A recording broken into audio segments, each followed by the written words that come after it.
I'm Sifat binte Wahid. Today is my 39th birthday. Thank you thank you but গত 2 বছর ধরে আমি বার্থডেটা celebrate করি না। আজকে একরকম সেলিব্রেট করাই হয়ে গেল। কজ হচ্ছে 2 বছর আগে ফেব্রুয়ারির 24 তারিখে আমার বাবা মারা গিয়েছিলেন। তো এরপর থেকে আমি আসলে বার্থডেটা পালন করি, সেলিব্রেট করি। আমার বাবা মারা যাওয়ার প্রবাবলি 10 দিন পরে লেখা কবিতাটা। বুকের ভিতর থেকে থেকে মৃত সব প্রিয়জন কড়া নেড়ে উঠে, আর এই শেষ রাতে মস্তিষ্কে দীর্ঘতর হয় নানা সংলাপ, যা কিছু বাকি ছিল বেঁচে থাকতে, অথবা যা বলার জন্য খুব খুব কম হয়ে যায় একটা জীবন। এ সকল সংলাপ চলাকালে চোখের পলক পড়ে মুহূর্তে মুহূর্তে, এরই সাথে পাল্টে যেতে থাকে দৃশ্যগুলো, আর সমস্ত স্মৃতি দিস্তার পর দিস্তা পৃষ্ঠায় ভেসে ওঠে বুকের বাম পাশ ঘিরে।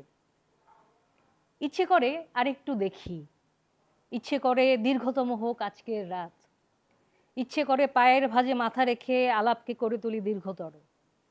তবু তীব্র অনিচ্ছাতেই দমন করতে হয় ইচ্ছেগুলো।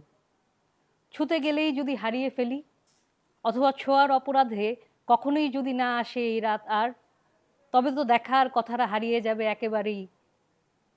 এই ভয়ে কিছুটা দূরে দূরে থাকি। দূরত্বে বসেই ধীর স্বরে বলি, তোমার এখন ঘুম হয় আব্বা? এমন প্রশ্ন শুনে মুচকি হাসেন তিনি। সমস্ত চোখে মুখে ঝরে পড়ে অদ্ভুত শান্তি। মুখে তাকিয়েই বিড়বিড় করে কয়েকবার পড়ি সূরা বনী ইসরায়েল আয়াত 24, আর আমার সারা ঘরে ছড়িয়ে পড়ে আলোর জ্যোতি। খুব ধীরে আবার প্রশ্ন করি, আব্বা মেহেদী হাসান ছাড়ি? মুখে একই হাসি, হাত দিয়ে ঘষছেন সাদা চুল আর দাড়ি। ওস্তাদের সুরেলা কণ্ঠে বাজে, जिंदगी में तो सभी प्यार किया करते हैं, मैं तो मर के भी मेरी जा तुझे चाहूंगा।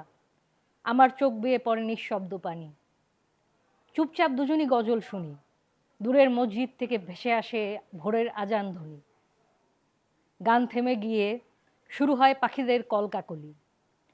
ভয় জাগে আবার, নামাজে দাঁড়ালে আব্বা ফাঁকি দিয়ে চলে যায় যদি। আরেকটু বড় হাসিতে চোখের ইশারায় আবার আসবেন বলে আশ্বস্ত করেন। ওই হাসিই যেন আব্বার বিদায়। পুরো ঘর তন্ন তন্ন করে খুঁজেও দেখা পায়নি আর। ধীরে ধীরে পা ফেলে ঘরের সবগুলো দরজা জানালা খুলি, বাইরে হু হু বাতাস। ভোরের আলোর বুকেই জ্বালাই একখানা আগরবাতি, আর জায়নামাজে হাত তুলে সূরা ইব্রাহিমের আয়াত 41 থেকে পড়ি, রাব্বানা আকফিরলি ওয়ালি ওয়ালিদাইয়া ওয়ালিল মুমিনিনা ইয়াউমা ইয়াকুমুল হিসাব।